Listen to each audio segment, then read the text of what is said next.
Baba umhlungu, and then it's just a polite man. Indoda ethobekile, nendoda futhi enothando, and then nendoda ephansi makabonga uJesu. Umhlungu bazane umuntu nje ophansi othobekile futhi umuntu wepeace. Manithi niyalo umhlungu uyathula nje anilinde nize niphole. Hallelujah. So he's a blessing, and then unkosikazi bazana unkosikazi wakhe uyedwa nje bazana samshathisa naye yedwa nje qwa ebese banabantwana ababili indodakazi together nendodana. And then uNkulunkulu ababusise ngabo ngicela simene ngeenyawo somamkela nje bazana ngezandla ezinkulu sibonga uNkulunkulu for this gift. Baba, we welcome you. He's one of the elders that even when you are a blessing, we love you. Amen. Lord of Jesus. Hallelujah. Insizwa zala ekhaya ke zimbisa ubhuti omdala. Mase sibheda and then ngiyazi ukuthi usuke khona ukuyiqondisa. Mina mva ngibuyiqondisa uyalo iqondisayo. Amen. Hallelujah. Uyabazalana Kristu waseNazaretha, amen. Lo mephambi kwenu ubaba uNhlongo bazalana usindisiwe nomthanda wakho uNkulunkulu, amen.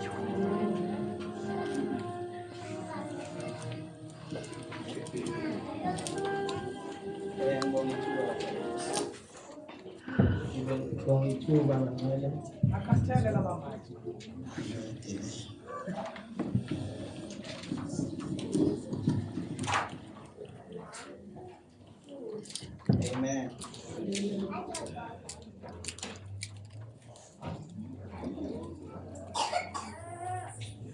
Hallelujah bantwana. Amen. Balingile. Ubaba uNhlongo mephambi kwenu bazalwane usindisiwe nomthanda wakho uNkulunkulu, amen. Inkulunkulu kaMfundisi kaZikhaya kodwa ngizodamane ngivela nje. Damane ngivela. Lapha ngala.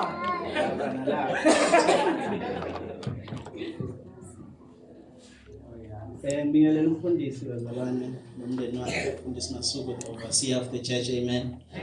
Ngibingelele bonke abafundisi abakhona, umfundisi Khumalo nomfundisi uSizane kade sabagcina.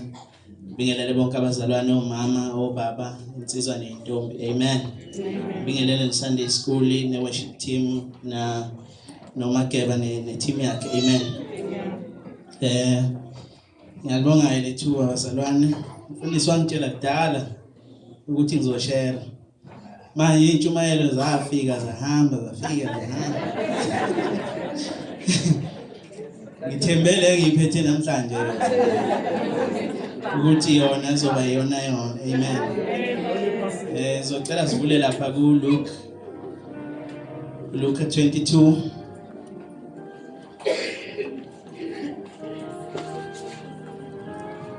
Sizofunda verse 15 no 16, amen.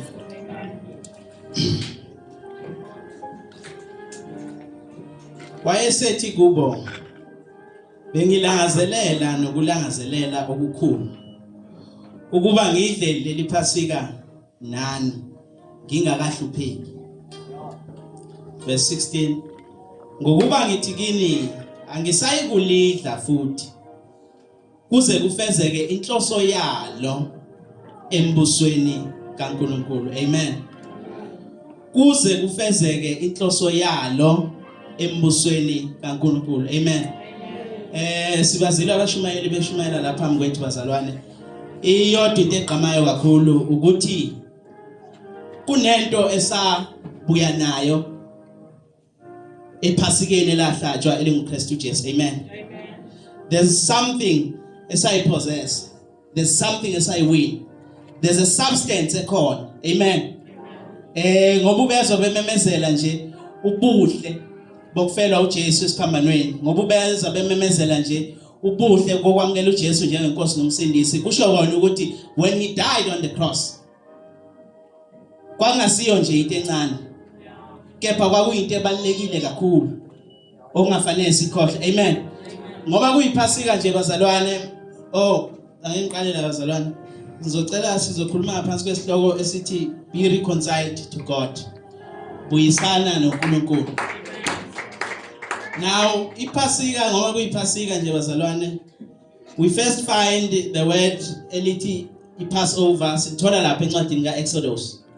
La khona sithola khona uMose etshela abantwana baIsrael, uNkulunkulu etshela uMose ubatshela abantwana baIsrael ukuthi ingilosi yokufa will pass through the land of Egypt. Mayiza lengilosi yokufa uthi uNkulunkulu each and everyone from each house should take a lamb. Nizithathele imvana ukubani ihlabe. Mase nihlabile lemvana nithatha igazi layo nilibhece eminyango yamakhaya enu. Amen. Nihlabe imvana nithatha igazi layo nilibhece eminyango wamakhaya enu. Uma ingilosi yokufa ifica igazi izodlula. Mayifika ingilosi yokufa ifica leli gazi lemvana eminyango, it will pass over. Akuyi kufa umuntu endlini yakho.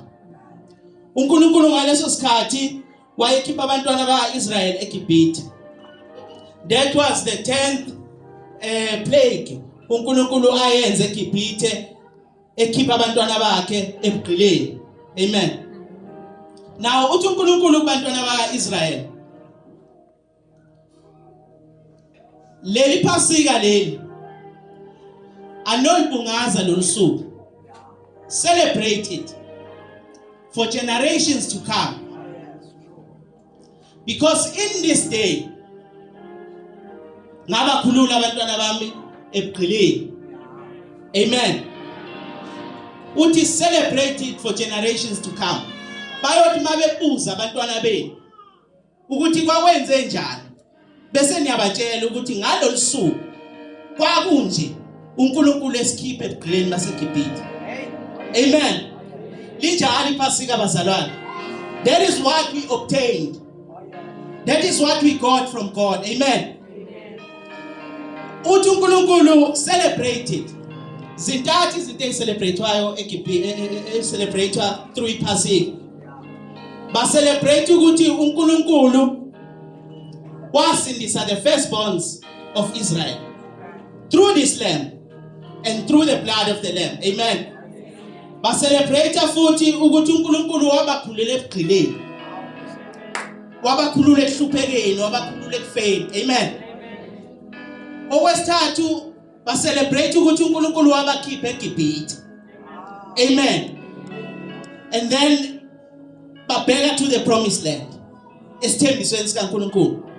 Now lento isitshelani bazalwane, isitshela ukuthi uma kufika iphasika there is a transition that happens. There's a change that happens uma kufika iphasika. Alifika iphasika bese kuvele kuthuleke nje noma kanjani. Kodwa malifika iphasika there's this transition. There's this change efikayo that is so powerful. Amen. Now lapho malifika iphasika i-identity yabo yashintsha. They were no longer igqila zaseGibhithe. Baba ngabantwana baJehova. They were no longer slaves. They were free. Amen. They were no longer lost, but they were found. Ngoba uNkulunkulu wabuza ukukhala kwakhe and made provisions. Amen. Now sikhumbule bazalwane ukuthi for a longest time uNkulunkulu since the fall of man uNkulunkulu wayefuna lento yokulungisa relationship yakhe nomuntu. Ngoba ngokona umuntu oyedwa uAdam ensimini yaseEden there was this separation from God. Kwaba khona ukulahleka, kwaba khona ukulahlekelwa uNkulunkulu. Kwaba khona ukuduka, kwaba khona ungena kwesono, kwaba khona ukunamathela kokufa. Amen. Kumuntu. Now God is trying to repair and fix this relationship. Phakathi kwakhe nomuntu. Maningi ama means ewenza uNkulunkulu. He made provision and means. Besanda kona nje uAdam noEve. He made a provision. Wabamboza ukuze bami. Amen. He made provisions throughout. Uyofika koNoah, uyofika koAbraham. God had a plan. Amen. Now bheka isituation yabantwana bakaIsrael uma beseGibhithe. It's been 430 years. Isikhathi eside leso. Izukulwane eziningabi leso. Ukufika la kulo 430 laba bakhona ngaleso sikhathi eGibhithe abakwazi kwakukhona before befike eGibhithe. Amen. Abawaziyo ilobugqili. Abawaziyo ilokucindezela. Abawaziyo ilokufa abaphila ngaphansi kwabo. Amen. Amen. Now uNkulunkulu kulowo kuhlupheka kwabo, kulowo kucindezeleka kwabo, ngiyacabanga uNkulunkulu wakwenza amabomu ukuthi abayezweni lobugqili for 430 years bazohlala eGibhithe, and then after that ngizobakhuluma. uNkulunkulu ngiyacabanga was wanting to start on a new page with new people abazobona ukukhulu bakhe ba-admire namandla akhe. Amen. Now ubafica uNkulunkulu basegqileni, ubafica baboshiwe. Ufika uNkulunkulu uprovide the Passover. Uprovide imvana negazi la imvana ukuba ngalo lelo gazi bazokusinda. Ngalo lelo gazi comes a powerful transition, comes a change that is very great. Amen. Bayakhishwa egqileni. Kanjalo noKristu Jesu iphasika lethu bazalwane. Usifika sisesonweni. Sisesonweni. Asizi izoni ngoba siyizoni, kodwa siyizoni ngoba sizalelwe esoneni. Ingakho ngisho nongakaze alamukele leli vangeli, kepha uyisoni automatically ngoba he's from the old covenant. Ngoba usasekuleyo yamuntu omdala. But makufika uJesu ufika nalo shintsho. And this transition, yokuthi we are moving from the old to the new. Amen. Uma ngabe abantwana baseGibhithe bakhishwe egqileni ngegazi lemvana. Bheka abantwana bakaNkulunkulu umhlaba wonke athi uNkulunkulu, I have come down to reconcile the world to myself. Amen. NgoKristu Jesu uNkulunkulu uzobuyisa abantu kuye.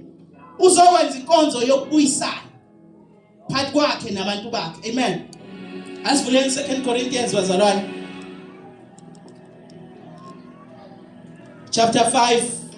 Sufunda from verse 15.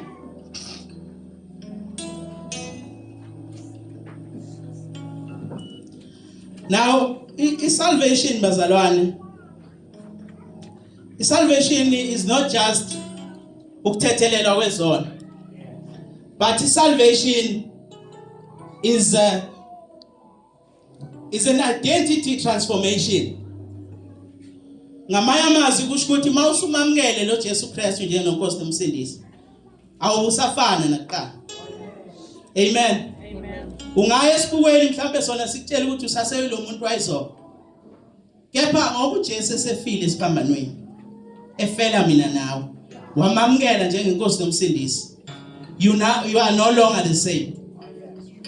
Ngoba esho nje umfundisi kungenzeka ukuthi ithela zikabonakala, but imbewe kuwe.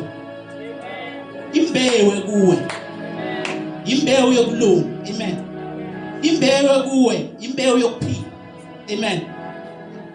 That is the transition that comes uma efika uJesu empilweni yomuntu. You move from death to life.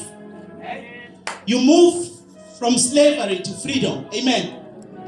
You move to liberation ngoKristu Jesu inkosi. Amen.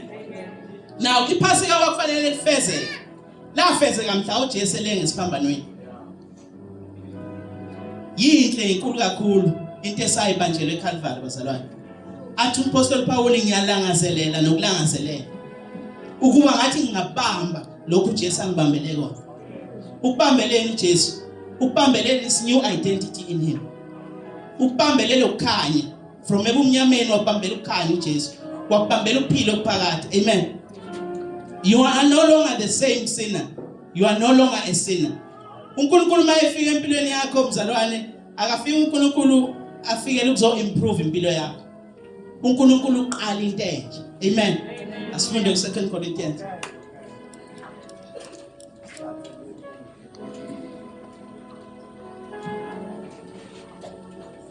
Korinte besibili chapter 5.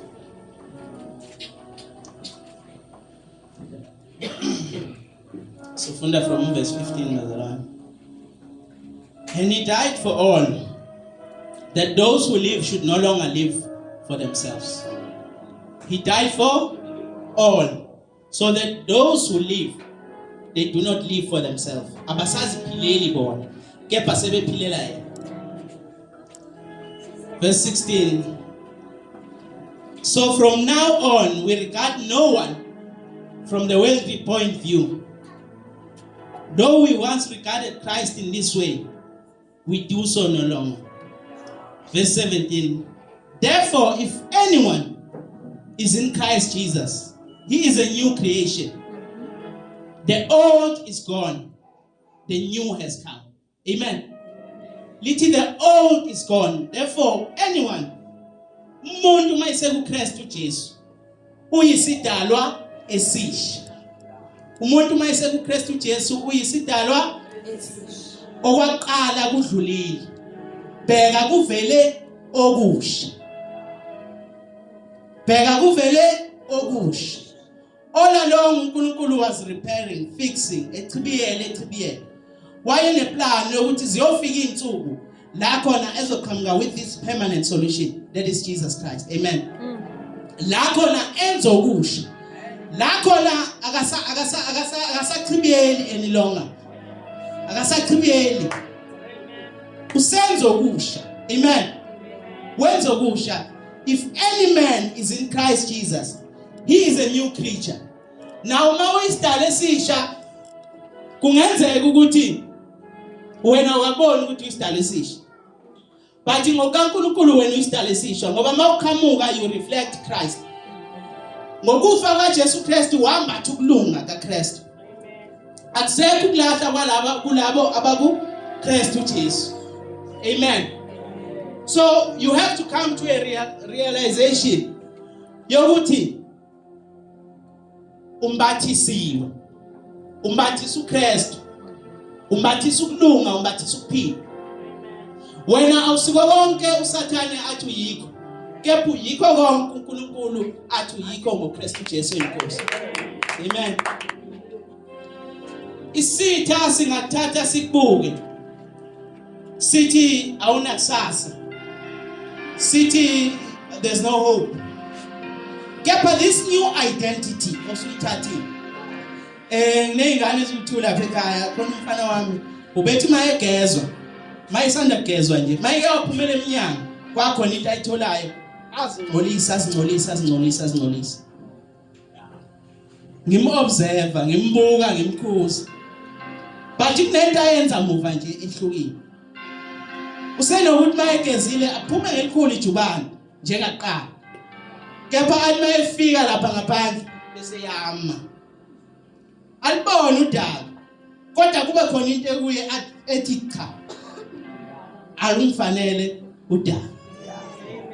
Umthole izibhuku.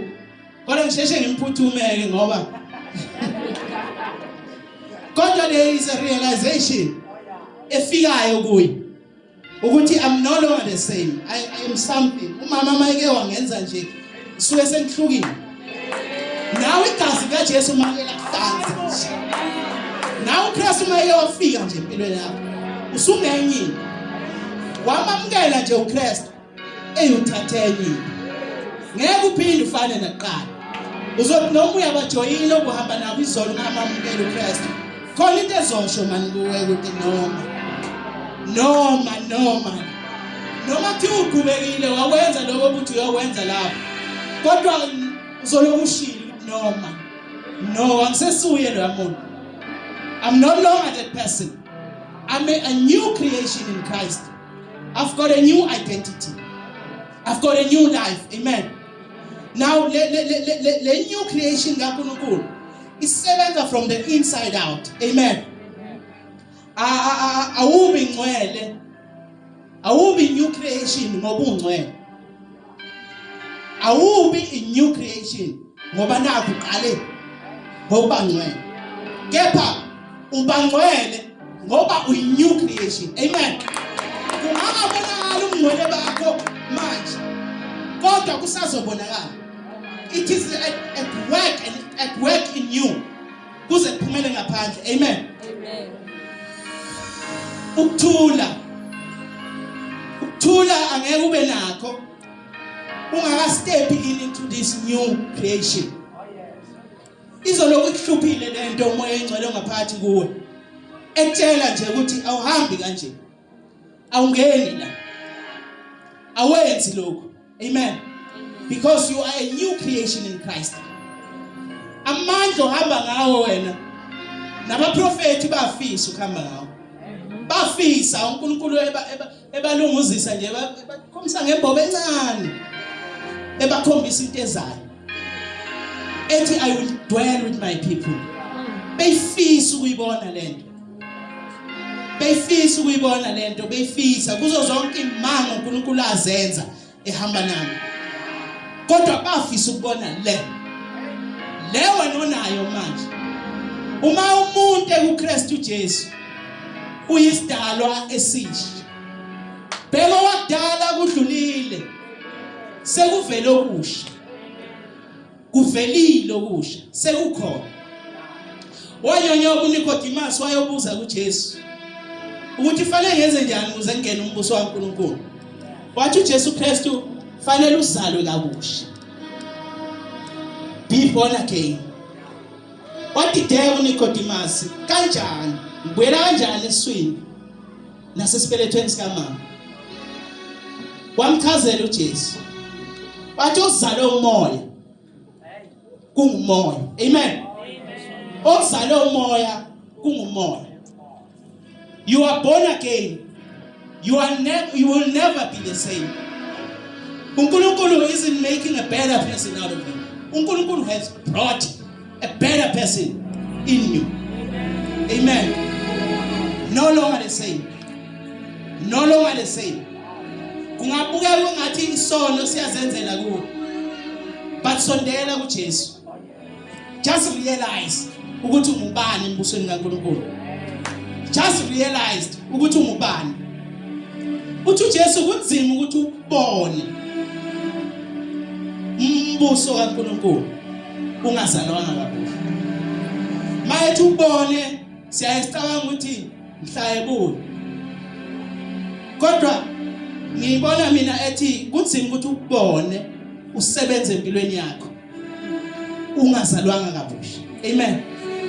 Kunzima ukuthi ubone umbuso kaNkulunkulu usebenza, working in your life, ungazange uzalwe kabusha. Amen.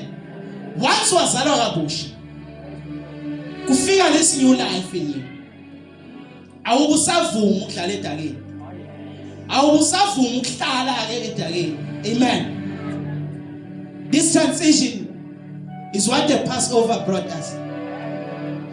Kristu Jesu elenge siphambanweni waletha lezi nguquko, lezi indaba ezimnandi bazalwane, ukuthi uKristu Jesu walenga emthini wehlazo, waba isono ngenxa yethu. He became sin, waba into angakazi abe yiyo uKristu. Waphenduka amazulu amfulathela, embethe isono sami nawe, embethe isono sami nawe, isono esasenza, isono esazosenza, isono esisenzayo. Embethe konke uKristu kuye, ukuze wena ube negazi lentethelelo, ukuze wena ube nokukhanya empilweni yakho, ukuze wena ungabuswa ukufa nokulahlwa empilweni yakho. Uthi lapha kuJohn 3 wanikela ngendodana yakhe, hayi ukuthi alilahle isu, not to condemn the world, but for the world to be saved through him. Lisindiswe ngaye. Amen. Insindiso kaJesu ichithakele bazalwane, iningi kakhulu. Ababalwa abantu abangena kulo musa kaNkulunkulu. Wanele wonke umuntu, wanele wonke umuntu, wonke umuntu. akubalwa kuthiwa hayi sekuyagcwala wanele each and every one of us umhlaba wonke jikelele nomusa ulinde nje ozothi I recognize that Jesus died for me on the cross. Ulinde nje ozothi I recognize ukuthi leli phasika lahlatshelwa mina elinguKristu Jesu. Amen. Now sifunde lapha bazalwane.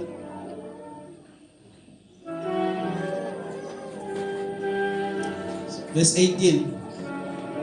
All this is from God who reconciled us to himself.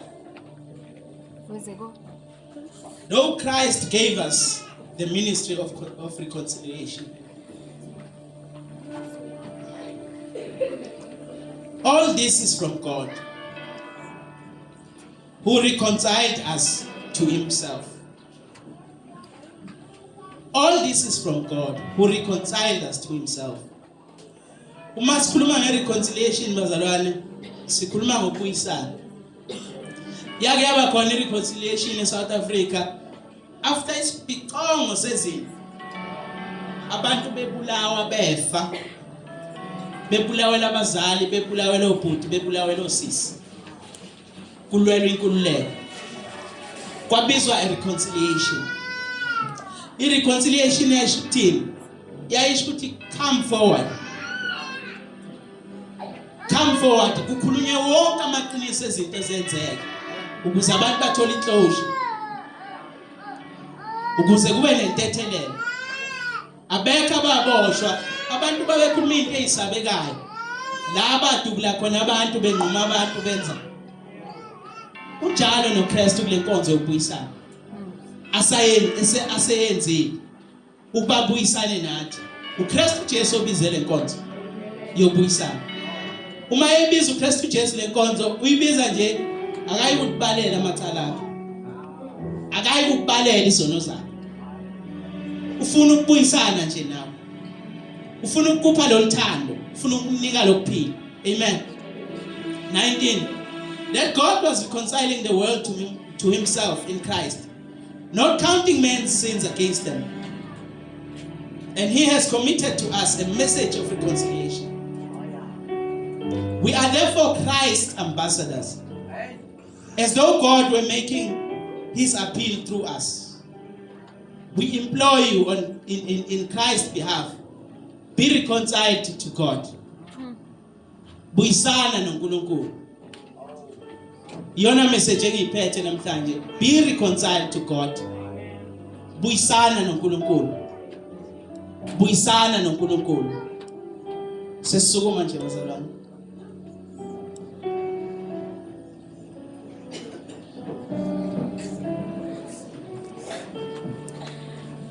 Be reconciled to God.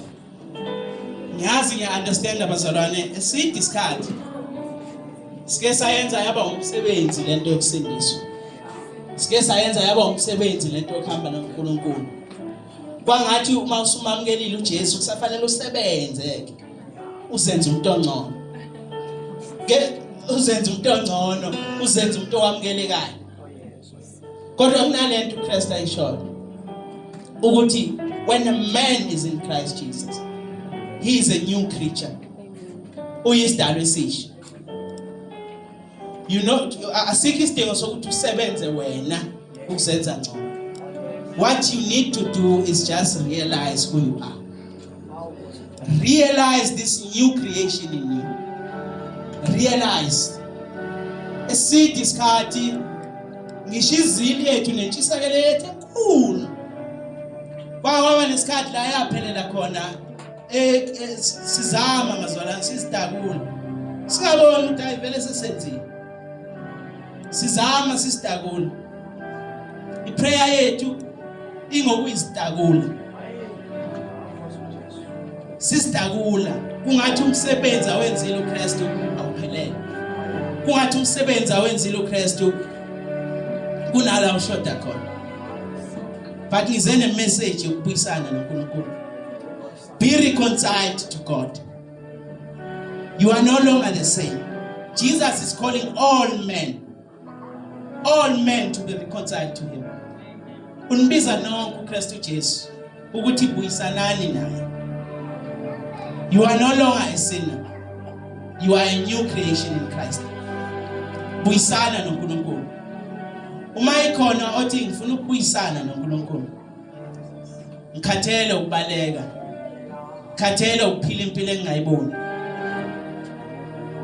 Othi nje I want to be reconciled to God. Uthi uNkulunkulu akayikubalela amacala. Akayikubalela iphakathi. Kodwa uthi be reconciled to him. And realized and accept this new reality. Yokuthi uKristu Jesu wakufela esiphambanweni ukuze usindiswe ubizwe ngomntwana kaNkulunkulu. Bonke abakholwa nguye banikeza amandla nelungelo ukuba babizwe ngomntwana kaNkulunkulu. Amen. Sivala amehlo bazalwane. Uma ikhona othi ngiyamdinga lo Jesu. Ngiyalidinga lephasika elahlatshwa ngenxa yami. Ngiyalidinga lephasika elahlatshwa ukuze ngisuke ekufeni ngiye ekuphileni. Ngiyalidinga lephasika elahlatshwa ukuze ngisuke ekugqileni ngiye enkululekweni. Ngiyawudinga lo musa kaKristu Jesu. Ngiyalidinga lo thando likaJesu. Uma ekhona othi ngiyamdinga uNkulunkulu empilweni yami. I need this new creation. Angeza ngaphambili ngizama. Uma ekhona othi nje ngiyamdinga uJesu. Ngiyayidinga le nto empilweni yami. Othi nje ngiyabona the direction I'm heading. Akusiyo. But I need a new direction from God. Othi nje I need a new reality from God. I the reality